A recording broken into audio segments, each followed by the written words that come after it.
Hello, today I'm talking with Dr. Anna Romanowicz. She's a social anthropologist with interests in social class and intimate relationships. She spent over 5 years back and forth in India researching on social classes, intimate relationships, and arranged marriages, mainly focusing on Mumbai and Delhi. Today we will talk about love, arranged marriages, caste system, and much more. So, this is a Mallu Experience podcast. To support it, please hit the subscribe button. Dear listeners, now Dr. Anna Romanowicz. So, you're a social anthropologist. Yes, this and is how. you are very much interested in social class and intimate relationships, let's say, right? Yeah. Okay, so what's the reason you got into it? Because it's life, basically. So the reason is like, where to start? I thought it would be a nice research topic. So I was just basically thinking of doing some research about a thing that, I encounter every day anyways, right? So it won't require me too much of searching. And it so happened that basically people I used to hang out with in India, they would talk about their intimate relationships and my intimate relationships, which is not the topic of today. Okay. Okay, so Mine too. yeah, so basically they were just talking about it all the time. It's something that people like to talk about. Yeah. And they seem to be quite open with me, which was very much in contrast when I compared it with my first research project in India. So so I just thought it would be easy, and this is something that I don't know, just like to listen to people's stories. I like to participate in that, and I cannot really, explain it like more clearly than that. Okay. Yeah. So I don't want to say that you're a Westerner, but still being in the West, let's say, not in the East, there is a misconception. Not misconception. There are certain conceptions about arranged marriages, Yeah. right? Like a lot of my friends, Polish friends or foreigner friends in general, are still surprised that we have it going still. So, what are few things that you had this thinking certain preconceived notions about arranged marriages, but when you started your research, it changed? Okay, so I think there are a few things here. I think social anthropology in general, and that's why that's also the reason why I am a social anthropologist. Is about that you try to question notions that people tend to have. So when I read about something, I think like, oh, maybe it's not really how it's written here, and then I try to think like, oh, if people think arranged marriages are so bad, they are perceived as such, then maybe they're not so bad. So I should just look closer at this.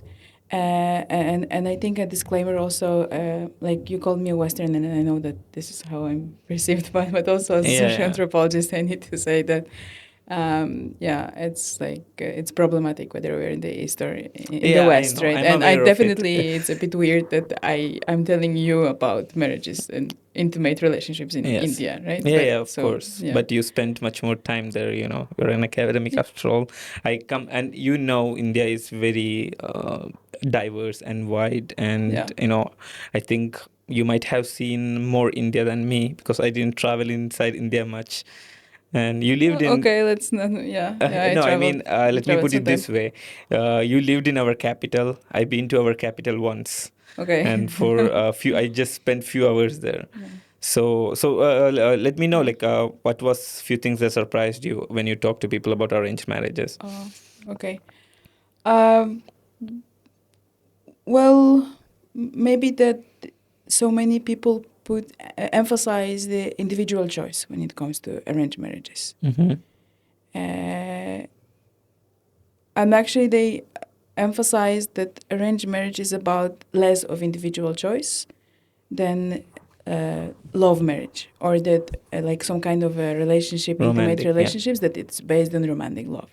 So that's that's something maybe that I'm not able even to say right now whether it's something that surprised me from the beginning or it's something that really picked up during my research, because I started a while ago. So kind of difficult to say what was then, it is right now. But yeah, I think the most distinct thing that when it comes to arranged and love marriages in general, it's like how people think they are about individual choice, and actually maybe which is connected with that, how people think that this is these two kind of relationships are different. So I personally don't think they're very different. I think this is how we are kind of socialized to perceive them, but not necessarily they're that different, or they're not that different in a way that people talk about it. It's not about individual choice, I think. Okay, so what are the similarities that you see? Well, I think that's kind of universal true. Universal, obviously, you will find some exceptions, but I would say there is a general tendency, not only in India, but everywhere, in Poland too, that people tend to match within the same social class. So you mentioned at the beginning that I'm interested in social class. I am, Yeah. but it's not because I'm really fixated about this. I mean, like, it's just because it picks up in my research. Okay. So every project I do, I see the social class is working somehow, and I also see that it's very much under-researched in general in anthropology. So yeah, so I think that's why also I'm interested in that is something that is not very widely spoken about, especially since the 90s. Because then there was this collapse of the Soviet Union, and class is very often associated with Marxism, so Yeah. no one talks about Marxism anymore. So we kind of tend to forget about class, but it's very much vivid, and I think the thing that is there in common in intimate relationships all over the world is that we tend to match within the same class. Okay, Yeah. so that's the biggest similarities. Yeah, I that's the remember, biggest. like, when we met, you used an example of a university professor and a plumber. Like, no offense to both of them, but Yeah. I was Yeah. talking about social class, and I said, like, only in movies, like, we see it. Yeah. So that's what you're talking about. Yeah, exactly. So I mean, more offense to a professor than to a plumber. Let's say that.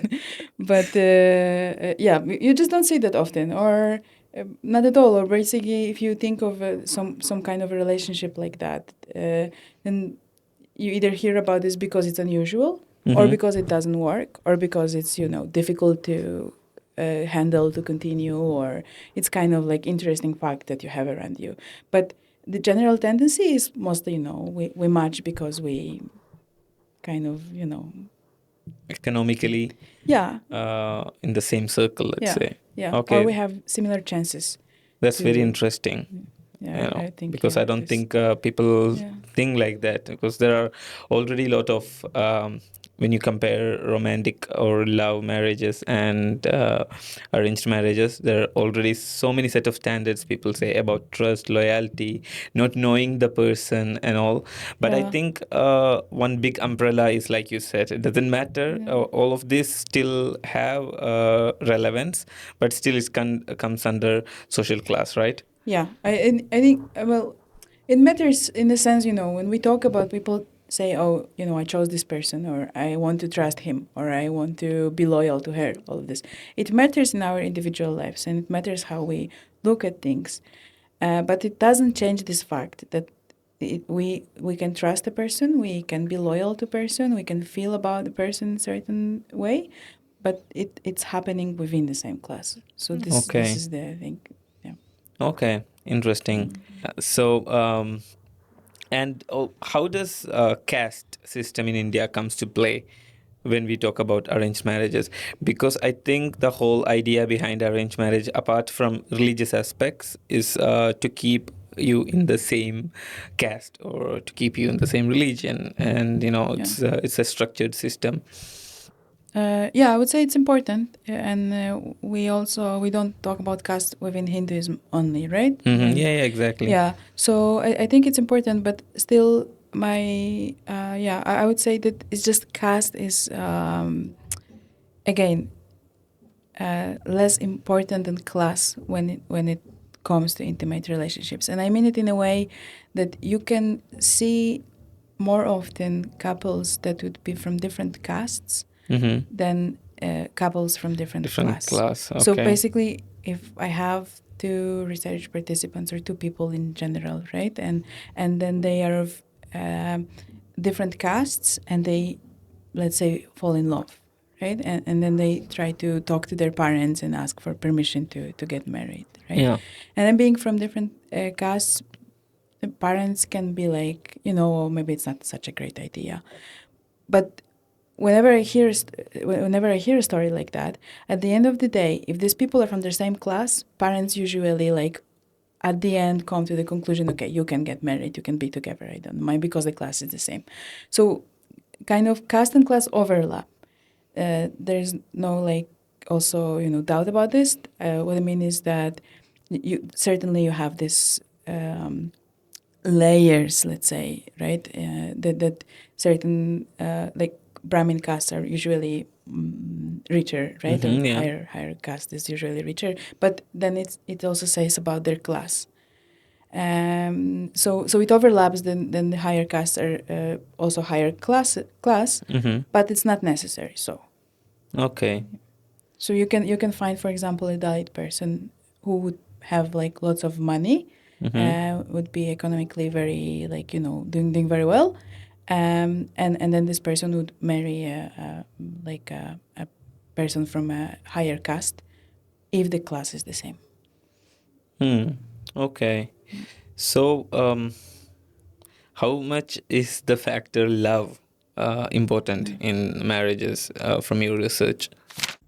Hello, we have to take a short break, and I have to tell you to subscribe to the channel. That's the only way as a channel we can grow. The more numbers means I can show that to potential guests, and it will help me in bringing more interesting conversations to you. And if you like the content, only if you like the content, press the like button and share it with your friends.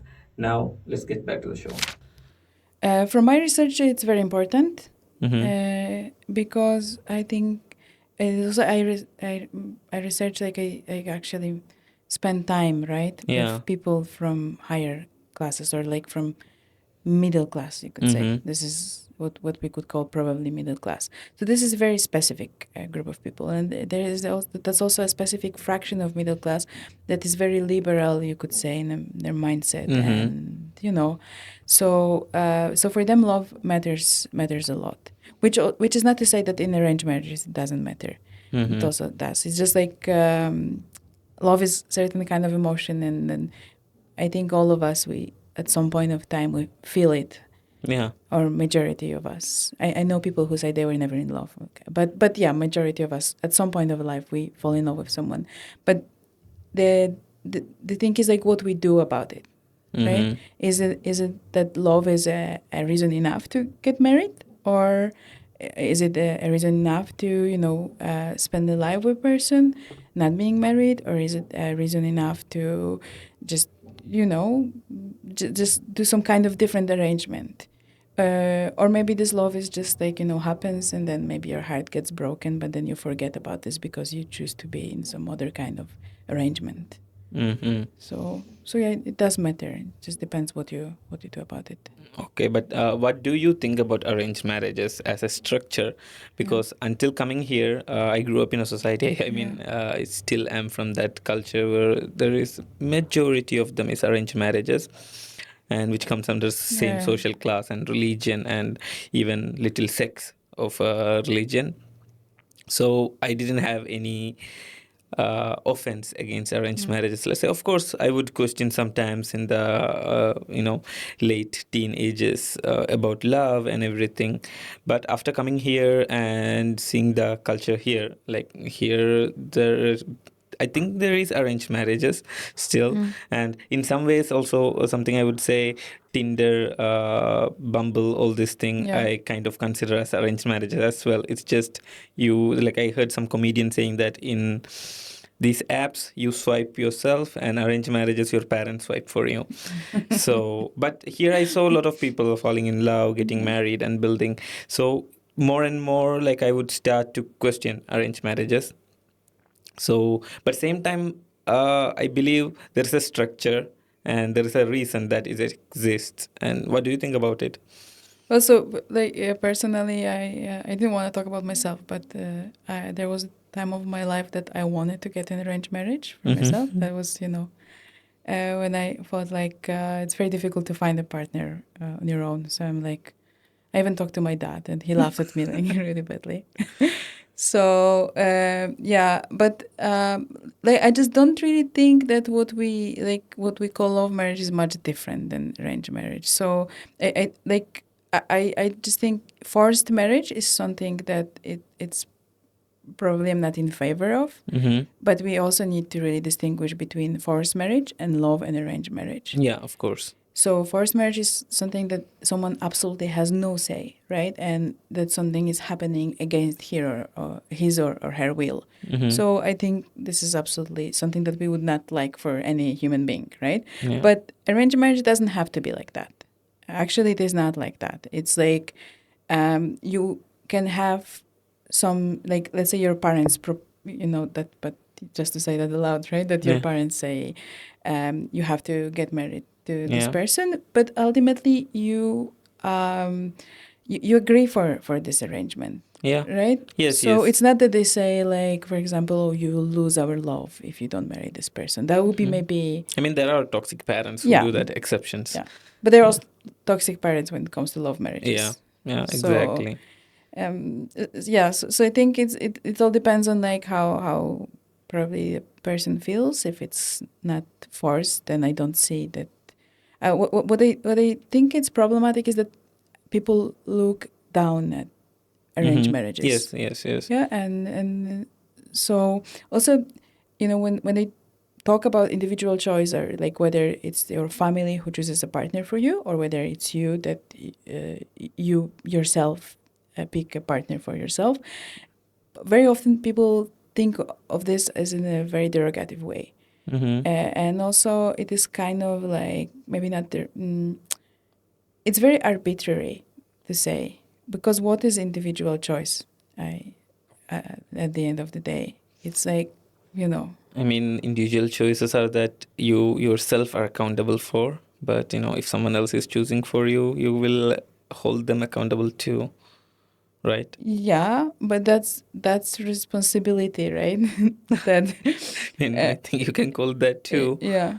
Yeah. It is connected, and you're definitely right that maybe there is more community responsibility if the arrangement of the intimate relationship is kind of called as a community one, because family, participates in that. But what I mean is that in intimate relationships which are considered to be love relationships, we end up marrying the person or being with a person from the same social class, because we also subconsciously kind of pick this kind of a person. So we find this person to have like similar interests, similar education, and similar maybe experiences in life, similar hobbies, and that's all about class, and that's all what arranged marriages are about. If your parents pick a partner for you, they also look at this kind of similarities. Yeah. Maybe some different similarities, because they would look more about caste being a Yes. synonym for culture, for Yes. example. They will look more about the credentials in education and things like that. So there are slight differences, obviously, on similarities that are looked for, but ultimately the similarities consists. This is what class consists of. So in love marriages also we look at social class, and in arranged marriages we also look about social class. Yeah. And also I think even if we choose ourselves, like in love marriages, we, like you said, we choose from the social class. Yeah. I also think the reason is I get to, let's say, only meet people from my social class. For example, I will not hang out with Jeff Bezos' daughter, right? Exactly. I'm Yeah. sure she's boring.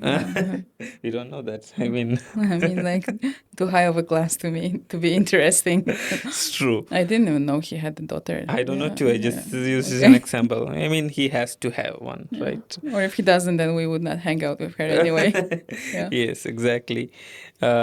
So the conclusion, let's say, you came to after your research is both are more and more similar than normally people conceive about them, right? Yeah. That there are differences, but maybe different differences that people would normally think of them. That because this class factor is very important. And I was also thinking that why people find it necessary to highlight all of these differences. So in case for of India, for example, I think people like to think of India as a land of arranged marriages. Yeah. Which is actually, like, Indians very often talk about their relationships as arranged marriages, the land of arranged marriages. And like, if you look at the statistics of how people describe their relationships themselves, that's also like, some people say it's 95% people who are 92 or 90% of Or arranged arranged marriages. marriages. Okay. So yeah, but why to I highlight think the other this? 7%, some people would say other 7% are just lucky.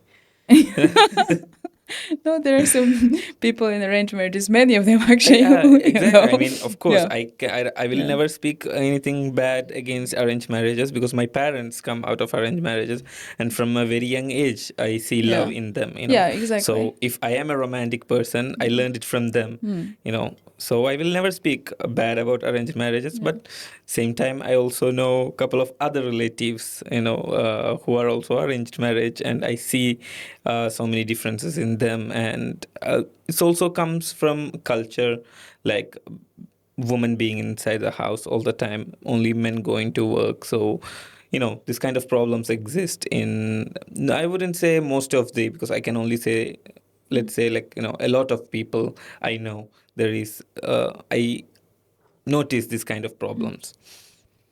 Yeah, but so what you're saying is that it doesn't matter whether the marriage is maybe love and arranged. I mean, this is not a factor which decides that the marriage is happy or unhappy, Mm-hmm. right? There are different In factors. a way, but Yeah. at the same time, where I contradict myself is, you find a person, you meet a person, and you fall in love, and there is a journey to it. You get to know the person, and people change, of course. If you are in a Mm. 10-year relationship, there's a big chance that people might change, grow differently, but still, then we come back to, it was at least my choice to choose this partner. I think I know her.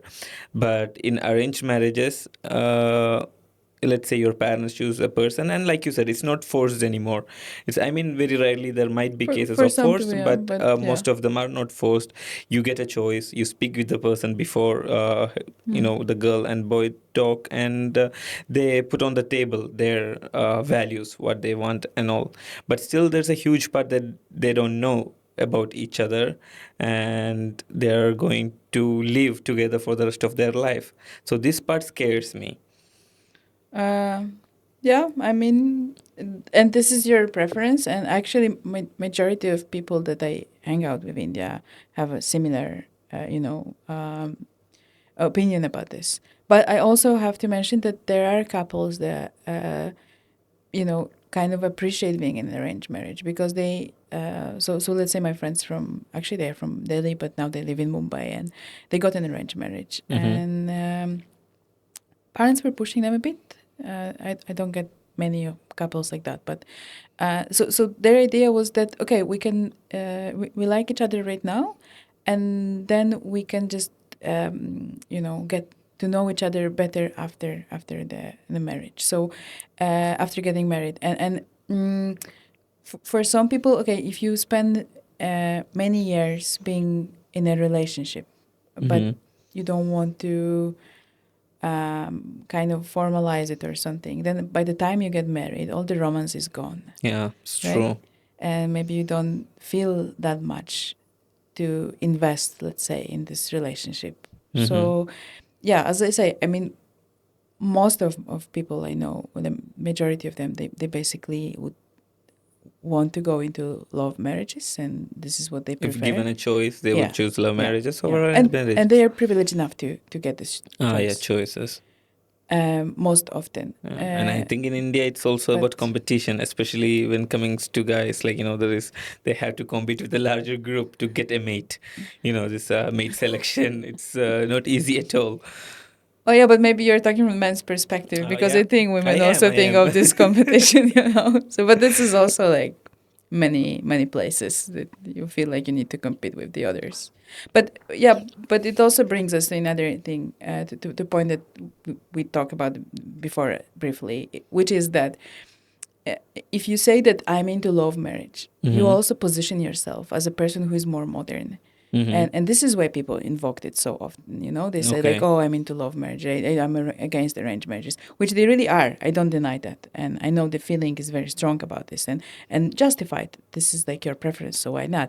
But yeah, but ultimately, this also positions you as a person, who is like um, kind of modern.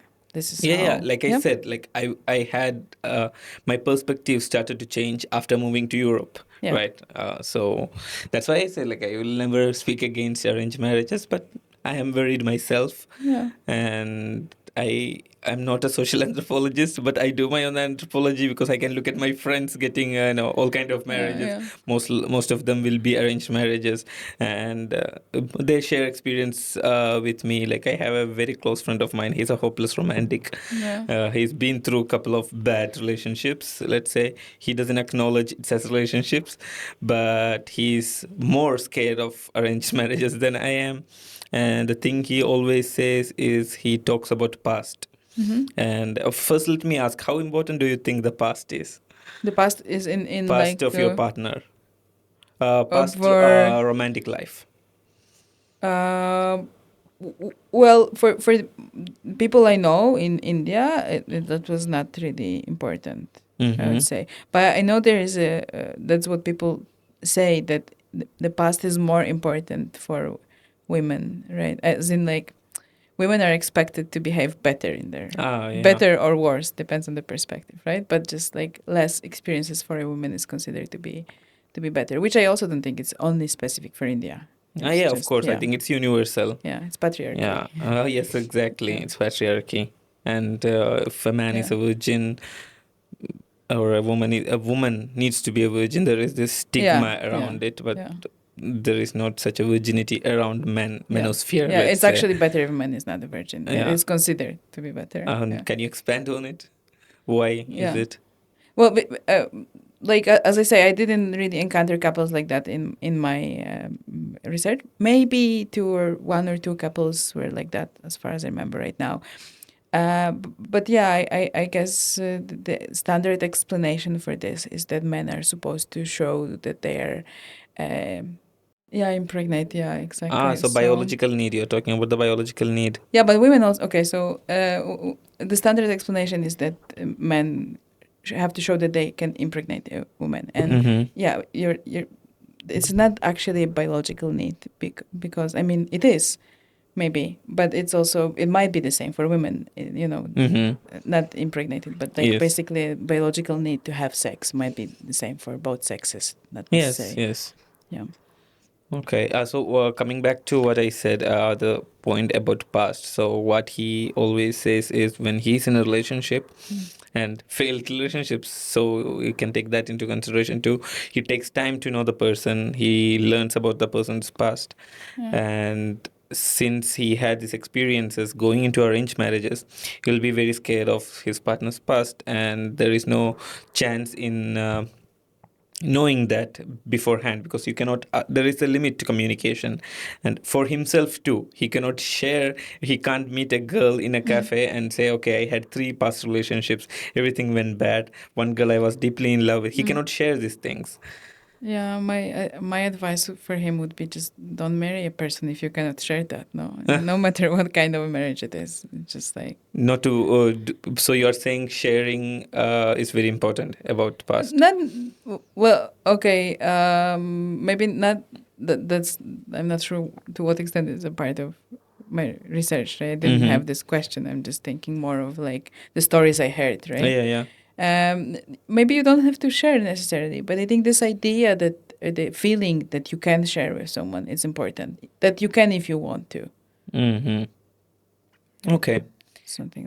Did you meet any talked with any divorced couple during your research? Yeah, not couples, but a person. Who was persons who were divorced? Was yes. it arranged marriage as well? Both, actually. Okay, so what is your insights on that? I think that there's one thing I'm still not able to understand, why there's still a stigma to be a divorcee. Especially in India. Yeah. But I would also say that the divorce can happen both in arranged and love marriage. Yeah, of course. But in India, the rate, I think it's really low. It's like 1 to 2%, maybe. Yes, and it also comes from the stigma, like you said. I think it's also part of it. Like Yeah, people are scared to get yeah, because of the social pressure. yeah, People tend to stay in the marriage. Doesn't matter, yeah. how. I mean, at least from my point of view, that happens. And Yeah, I think you're right, and but I also think it's the other way around. Because like people are afraid of getting divorced because there is a stigma, but the stigma also is there because there are not very many people divorced. yeah, true. So So it's like yeah. yeah, it's yin and yang. Mm. What was the most? I mean, it's a very generic question, but what was the most eye-opening thing you learned in your research about social class or about arranged marriages, intimate relationships, anything? Um, I think to me, what's always surprising is that how you can communicate across, like if you are within the same class, Mm-hmm. no matter if you come from some different country or from different caste, Mm-hmm. you can still get along very well. So how much we are binded, together by this class background, how it is Mm. important. That's actually very fascinating for me because, especially where I come from, and I think in general, maybe US is an exception, but to people marrying from different religion, different country, whose parents speaks different languages, it's considered as a big problem. And especially in India, it's, I heard myself from my relatives, if I am in such situation, that girl will leave you for sure. That's the thing, it will never work out. But according to what you say, the social class matters the most. Yeah. Uh, So it's eye-opening for me too. okay, thank you.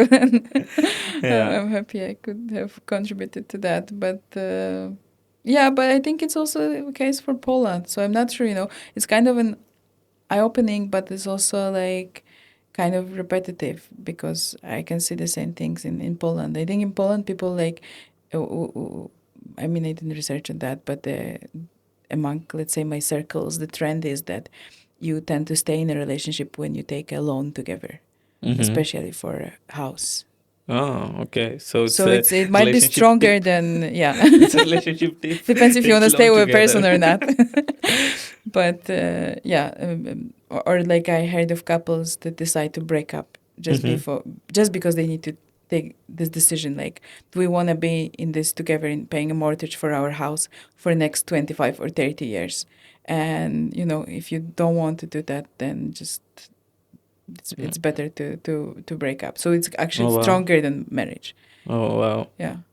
Oh, that's I interesting. find it interesting too. Yeah, Yeah, it it also is. shows another thing that marriage is very much about. We talk about class, but it's very much like family life, and like we tend to look as people as a family, with this emotional angle that it's about love, it's about care, and all of these nice things. But basically, family is an economic unit.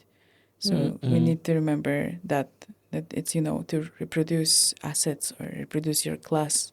You Mm-hmm. get in a relationship because you need to Yeah, keep the wealth or get more of it. I think So maybe I'm wrong, but I think in that sense, religion is very important factor because marrying outside religion, it means your religion will not pass on.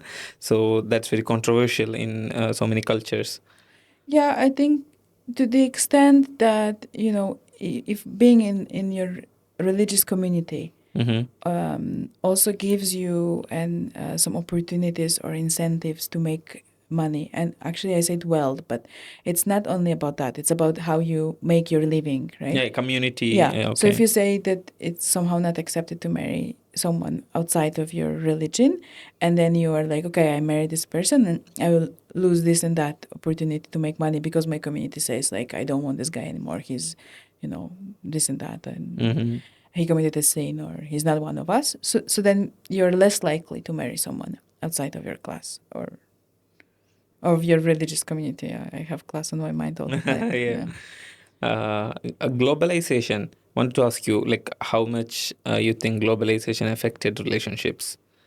because just what we talked about in the last Yeah. few minutes about Yeah. intercaste, interreligious, Yeah. intercultural, all these things are happening because of globalization Yeah. too. People Yeah, are, yeah, yeah. yeah. Yeah, I think very much, but I think I also understand globalization in quite specific way.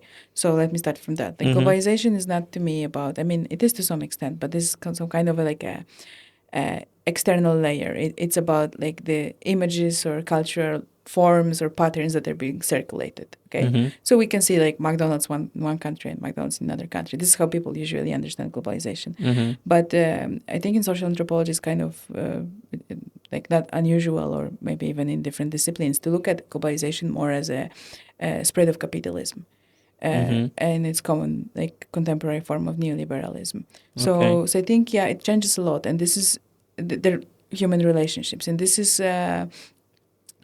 this neoliberalization of economies also influences our intimate relationships, because, as I said, um, relationships and families are economic units. So this is how you make money, right? And because in neoliberalism you have to make money in a particular way. For example, I don't know, there is more emphasis on services. Mm-hmm.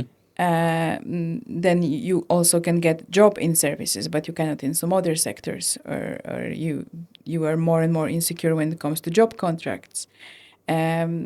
So yeah, all of this influences how we look at relationships, and at what age we are able to get married, for example, Mm-hmm. or whether we are able to get married at all, and things like that. So it's Okay. like a huge topic, but Yes, yes. But yeah, like I find it very relevant, yeah, when you will talk about relationships, and currently it's changing a lot more and more, especially I think among Indians, because Indians tend to, there's a huge migration going on, I yeah, think, in from each and every state even. yeah. Uh, I also want to ask you about, you mentioned briefly when we met about why there is a housewife culture in India and how it's tied with economy. Could you speak more to it? Yeah, well, it's a kind of very big question. I'll just try to be brief, maybe. Yeah, so how to put it? Obviously, household work is kind of work, Mm-hmm. right? And I think like as human beings, men, women, and different genders as well, we have different kind of social contracts. It's like if even family is an economic unit, okay? So there are different ways in which every person in this economic unit, being a man or a woman or maybe a child or whoever else, every member of this family is contracted to do certain, to perform certain responsibilities, right?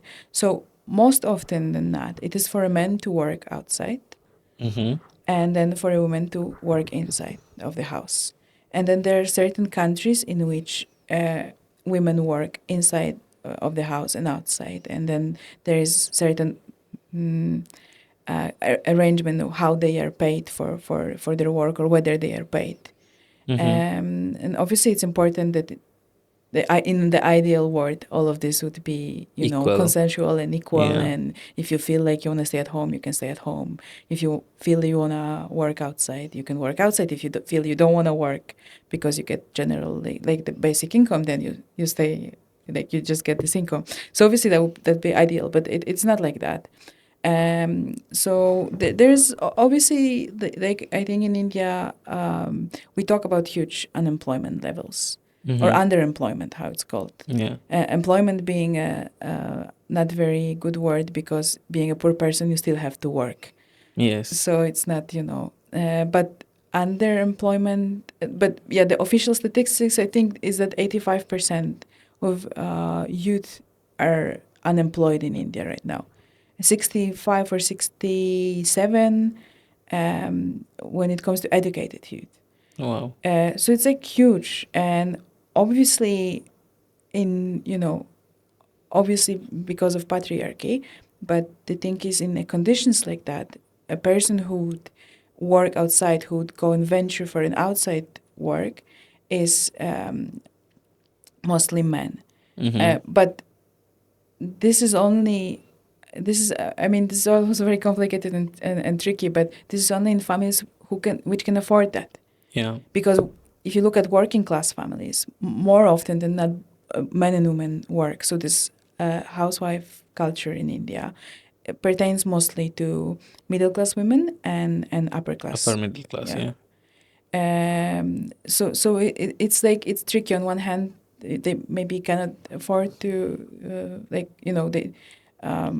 if someone is going to venture to go and search for work, that will be men. Mm-hmm. But not necessarily a woman. But there are also, and I think it's important to say, certain responsibilities on a man to provide for women.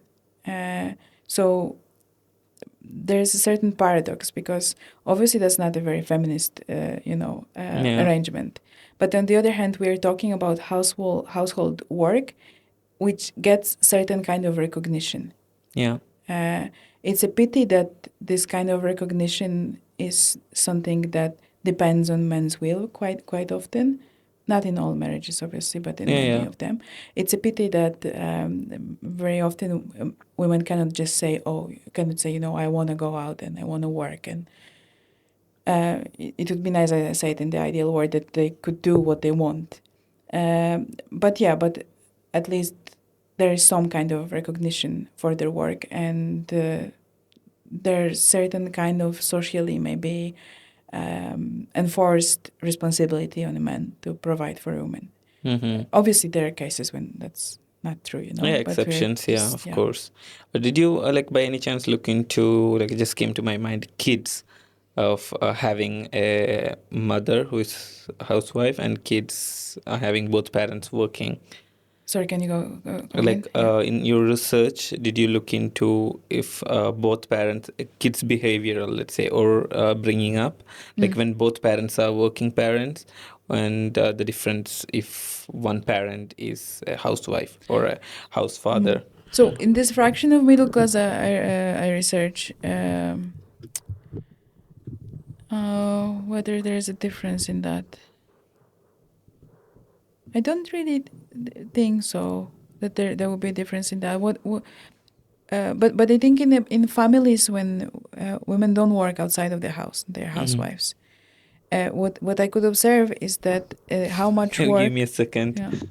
So, what were we talking about? Kids, so I Yes. said, that I think I didn't see much differences between both parents working.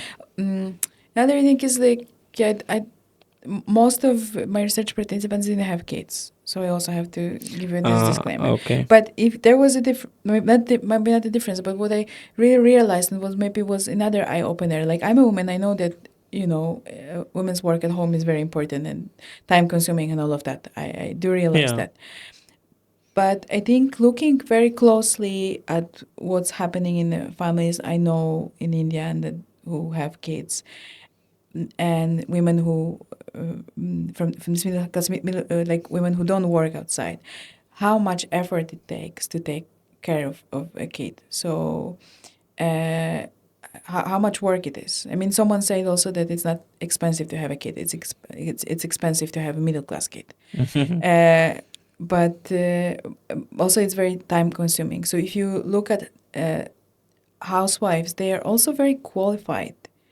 So I have a friend who is a graduate in English literature, and she's a housewife. She has some outside of home, like housework experience, but extremely smart, very bright person, and well versed in all the cultural events. She's the one who will always pick something, takes us somewhere, and manages her house like greatly. But she doesn't really have much time for herself with all the cooking and managing the house and raising kids, and yeah. So it really requires lots of work and lots of qualifications to be a good housewife, good in a sense, like Yeah, the like middle of class, and course. I think that's even admirable, yeah. being a housewife on your own choice and all. And how, I don't know, like if it comes under your research, but narcissism, trust, loyalty, how important this is to marriages. Okay. Well, it doesn't come into my research, but I can speculate. Yeah, of It's course. fun. Feel free to speculate. Oh my God, I don't know. I think this category of narcissism is just getting more and more popular, and it's which I'm not the psychologist even, but I think maybe in some sense it might be our way to say how we are not satisfied with our, you know, partner. Mm-hmm. And I mean, obviously, it's not like I don't talk about like diagnosed narcissism, Yeah, of course. but I actually hear it I didn't quite even know there often. is a diagnosed narcissism. I think there is, Oh, or okay. I hope there is. Or, Okay. but yeah, in the stories, especially like so funny thing about doing this kind of hangout I'm doing like in anthropology, our Mm-hmm. field work is actually called hanging out. You Yeah. hang out with It's the people. coolest So job. yeah, it's the best job ever. So hang out with people, and the basis of this, you get this information. So lots of the stories I heard are stories of broken hearts, because this is when people won't really talk about relationships when Mm-hmm. something is wrong, and like at the end of the day, there's not very many things you can say about a relationship if you're happy about it, right? I mean, how long you can talk about, Yeah, true. she's so sweet and he's so cute, and I mean, it's Yeah. just some people can do It's that, but boring, it's yeah. very boring. So, but when it comes to true stuff, like real stuff and complaining, right? Yeah. I hear that very often, that people say, "Oh, he's a narcissist," right? And which I read as he only thinks of himself, Mm-hmm. which also points out to kind of an interesting thing. Uh, how many roles a partner is expected to fulfill in an intimate relationship, maybe which is not necessarily based on love, because as we talked, arranged marriages also can be based on love. But in a relationship under neoliberalism, which is there's this sociologist Evie Lewis who wrote about this, and she says basically that contemporarily we are just expected to fulfill these many roles. Being a partner, you need to be a friend, a brother and a sister for your partner, and you have to be a great lover, and you have to be care for kids perfectly, and then great at working at home and getting money outside. So that many roles that it's very difficult to fulfill. So yeah, and actually in like joint families, Mm-hmm. there are many more people who are supposed to fulfill these roles, right? Because you have mother-in-law who can help you caring for kids, and Yeah. so on, so on, so on. So yeah. And Yeah. he also told me sex when we talked about sex, that it's I forgot the wording you used. It's more For leisure, yes, right? a Yeah. leisure. So Yeah. why would you say that? I mean, of course, it is Yeah. done for the pleasure and leisure, but why you chose that terming? Oh, I chose the terming because I think, yeah, in sex is very often looked as through its reproductive function. Like, Yeah. yeah, people have sex to make babies. Mm-hmm. This is how it's I understood, mean, and this is genetically even, wired like that, yeah, right? Yeah. or like genetically or socially too.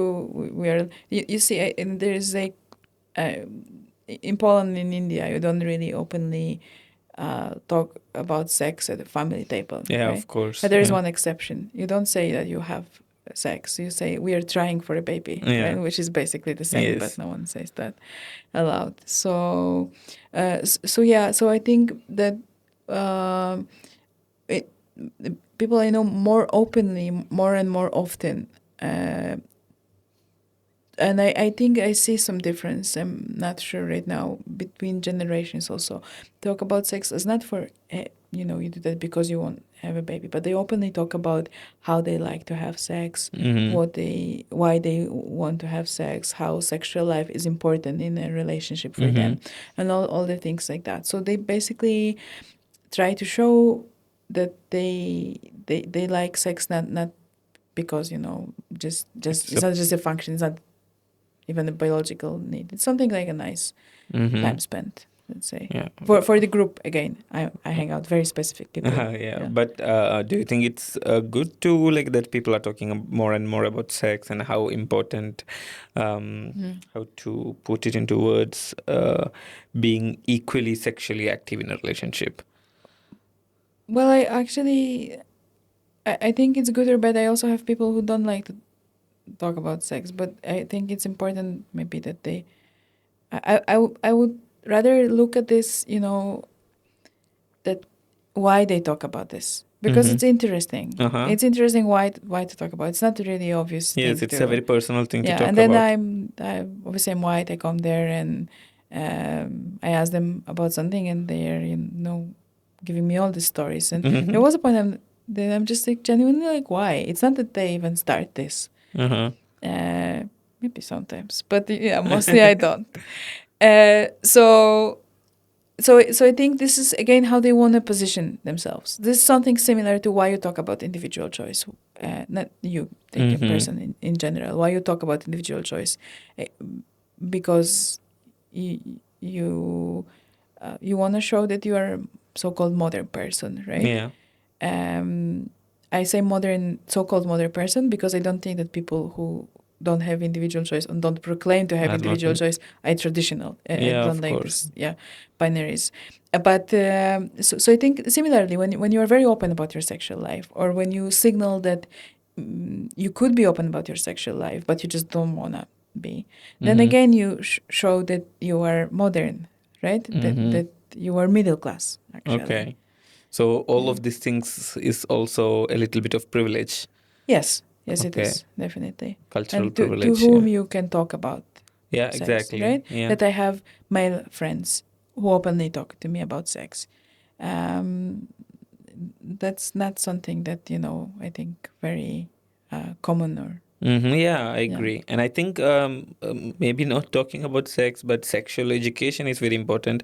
And especially in India, like we still don't have that in our education system. Mm-hmm. And I don't want to draw lines and say it's the reason there is so many sexual offenses, but I think that's a way to start to educate people about Okay. sex. It's very important to have this knowledge, when you're in school, to learn about this, what is good touch, what is bad touch, all these things to educate Yeah. people. Oh, well, yeah. I mean, I agree that in general it's very important to have sex education, just as much as it's important to educate about everything else. But when it comes to like sexual violence, Mm-hmm. we hear about these cases very often in India Oh. recently, right? It's but I think it's more to that. It's like having a that sexual education, to deal with sexual violence is like a band-aid, Mm-hmm. Okay. because there some perhaps internal reasons. And when you look at the unemployment level on at the migration that you mentioned, and when you look at the inequalities in India, right? And you go in the street and you can feel, especially in Delhi, you felt that Yeah. within this hours you spend there, maybe this Yes. kind of anger, like people are angry, and I think their society is kind of like imploding or collapsing, that the social control doesn't work anymore in cases like that, no? Okay. So Want to ask you something which I know the answer, what you will okay. say, but just for my own appetite, I want to hear that. Which is the safest part of India you travel to? Safest? Yeah. Oh. Yeah, Kerala. Okay. Kerala is my favorite, I think. And Yeah. from a social Yeah. anthropological point of view, what do you think is the biggest difference? I think Kerala is like really cool, because there is not that many inequalities. So this is the most important thing to me. At Mm-hmm. least, it's not, I mean, no. It's just, I don't think there's that many inequalities. Education level are higher than Yeah, the for all of most the in India, country. yeah. So yeah, so I think this is great. I mean, you can say nature and food is great and people are friendly. That's all Yes. true, but Mm. but I think, yeah, it's very refreshing that uh, that you look at the other human being as human being more than I think anywhere else in India.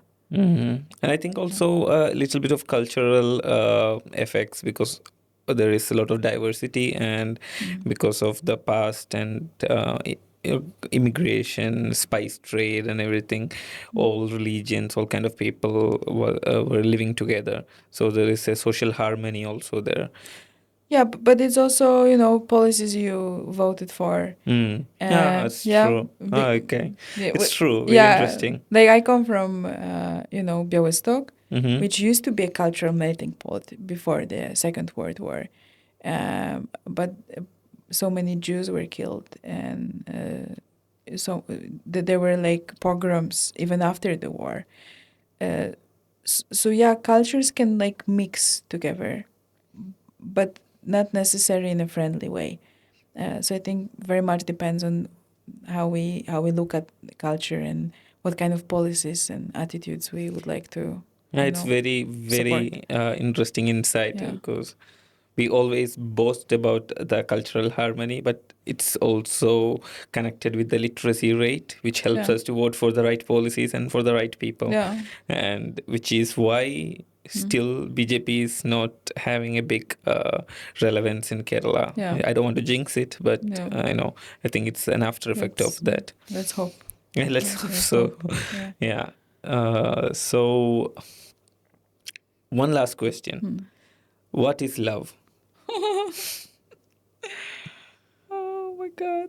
Can it be a question that I don't answer? Because I can really have no Because idea. you don't have to give me a certain one-liner answer or a Mm. sentence, but you have talked to a lot of people.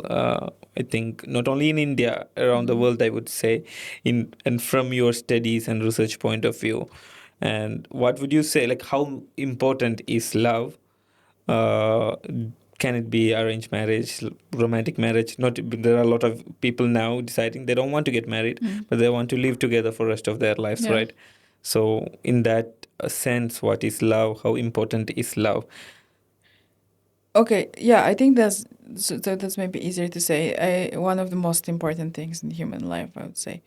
And it's easy to say because I really can hardly think of a person who would not have an opinion about love, who would not Mm-hmm. have, even that we're having this conversation, right? It's an example of that. It's Yeah. just like, you know, even if you don't fall in love yourself, you always have strong opinion about others doing or not doing that. Mm-hmm. About you know, falling out of love, cheating, getting married for this and that reason. So I think yeah, it's very very important and emotional also to people. So Yeah. I yeah. think it's also comes with I think emotional intelligence. Like you just shouldn't fall in love, and for a relationship to work out, I think both parties have to have same amount of emotional intelligence too, right? I'm not sure what emotional intelligence is. Yeah. I like to think I'm emotionally intelligent, but I really don't know I what don't that will know. I be. mean, you are the person who should Yeah. explain it to me. No, because I think it's no. Well, you brought it up, so maybe you could explain No, I it. No, think I for don't me, need. what is Yeah, emotional intelligence is the ability to be honest with your partner or with yeah. yourself, to communicate and to assess your emotions and to express it Mm. and to know when to control it, and also analyze if you're doing something wrong, something bad, and in general, maybe have empathy.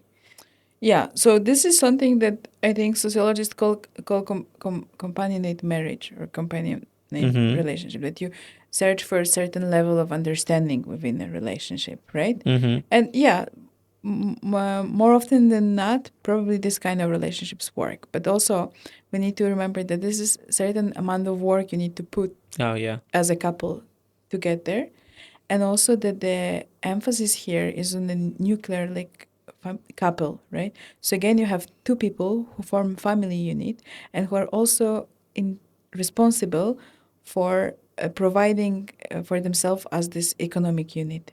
Mm-hmm. So this is also important in the sense that mm